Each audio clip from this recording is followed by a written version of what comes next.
लक्ष्मीस्तोत्रम् सुमनसवन्दित सुन्दरि माधवी चन्द्रसहोदरि हेममये मुनिगणवन्दित मोक्षप्रदायिनि मञ्जुलवासिनि वेदनुते पंकजवासिनि देवसुपूजित सद्गुणवर्षिणि शान्तियुते जय जय हे मधुसूदन कामिनि आदिलक्ष्मी परिपालय माम् आदिलक्ष्मी परिपालय माम् अयि कलिकल्मषनाशिनि कामिनि वैदिकरूपिणि वेदमये क्षीरसमुद्भव मङ्गलरूपिणि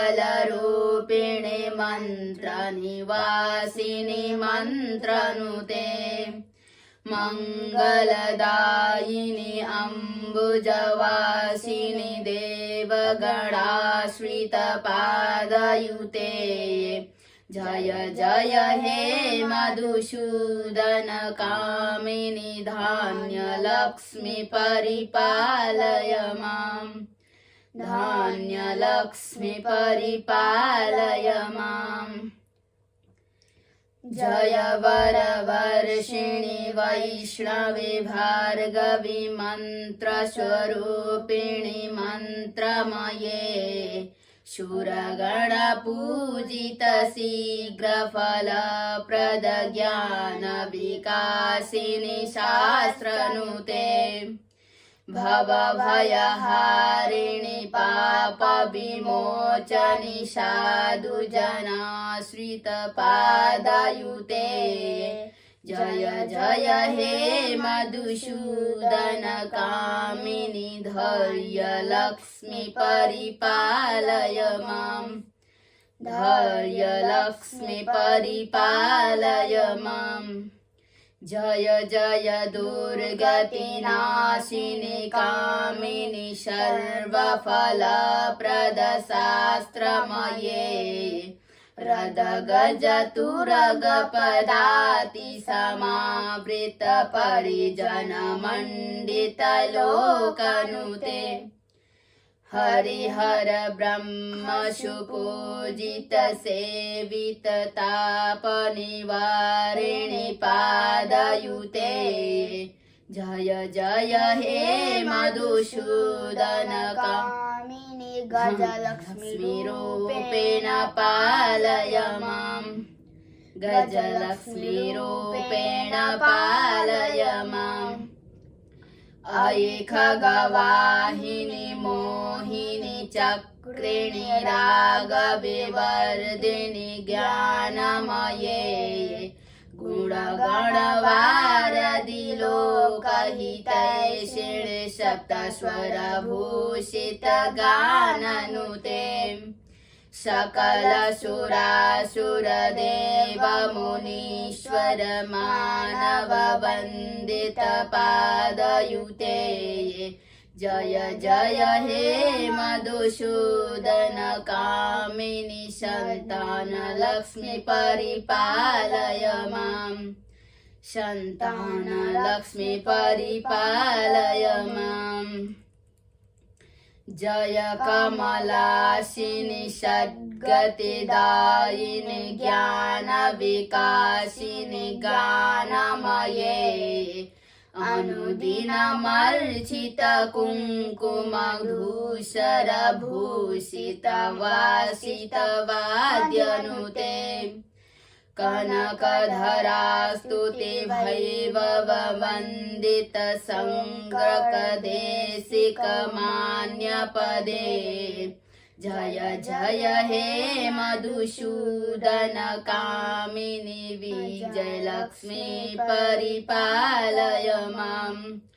विजयलक्ष्मी परिपालय माम्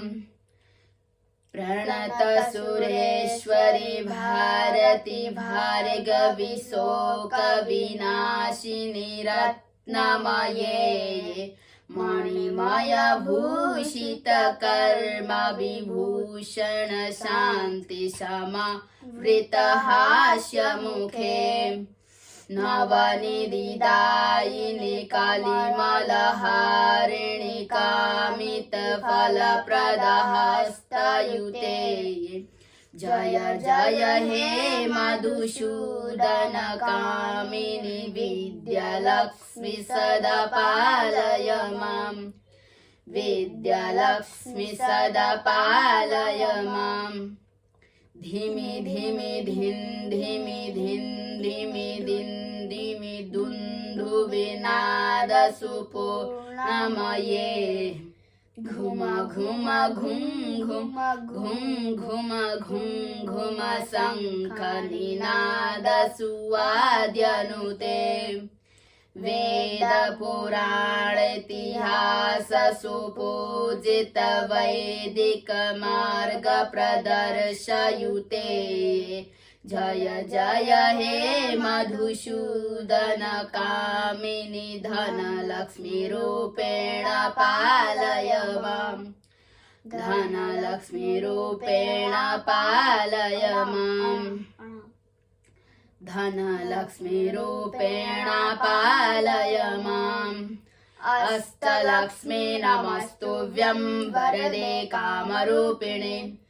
विष्णुवक्षस्थलारूढे भक्तमोक्षप्रदायिने शङ्खचक्रगदाहस्ते विश्वरूपिणे ते जयाः जगन्मात्रे च योमुन्यै मङ्गलं शुभमङ्गलम् जगन्मात्रे च मोहिन्यै मङ्गलं शुभमङ्गलम्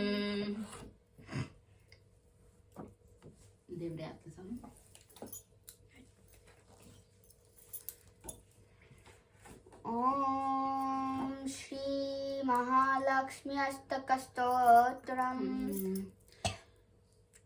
इन्द्र उवाच नमस्तेस्तु महामाये श्रीपीठे शूरपूजिते शङ्खचक्रगदाहस्ते महालक्ष्मी नमोऽस्तु ते नमस्ते गरुडारूढे कोलासुरभयङ्करे सर्वपापहरे देवी महालक्ष्मी नमोऽस्तु ते सर्वज्ञे सर्वभरदे सर्वदुष्टभयङ्करे सर्वदुःखहरे देवी महालक्ष्मी नमोऽस्तु ते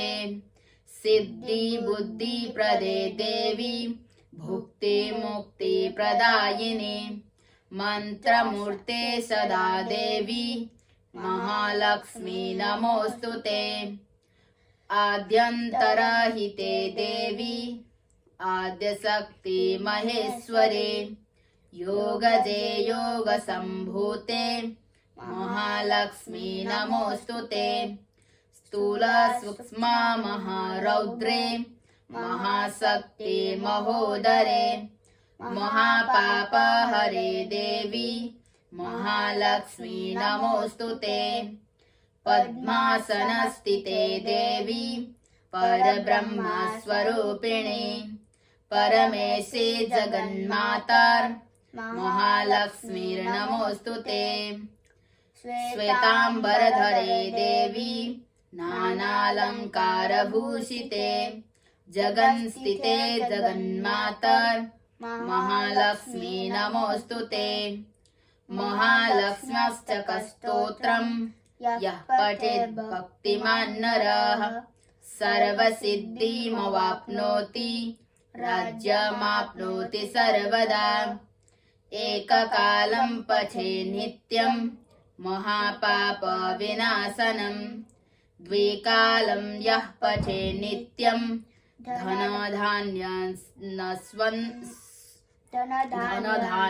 धनधान्यसमन्विताः त्रिकालं च पठेत् नित्यं महाशत्रुविनाशनं महालक्ष्मीर्भवेन्नित्यं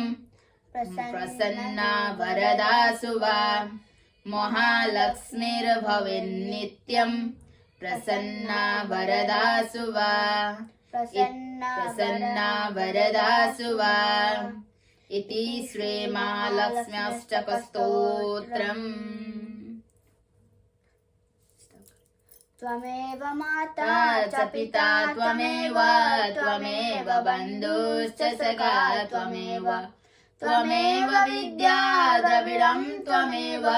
त्वमेव सर्वं मम देवदेव। सुगन्धवल्ले शतपात्रजाति सुवर्णचम्पावकुलोद्भवानि गृहाण देवे समयर्पितानि प्रभो हरे श्री तुलसीदलानि। कायेन वाचा मनसीन्द्रियैर्वा बुद्ध्यात्मना वा प्रकृतिस्वभावात् करोमि यद्यत् सकलं परस्मै नारायणायेति समर्पयामि नारायणायेति समर्पयामि।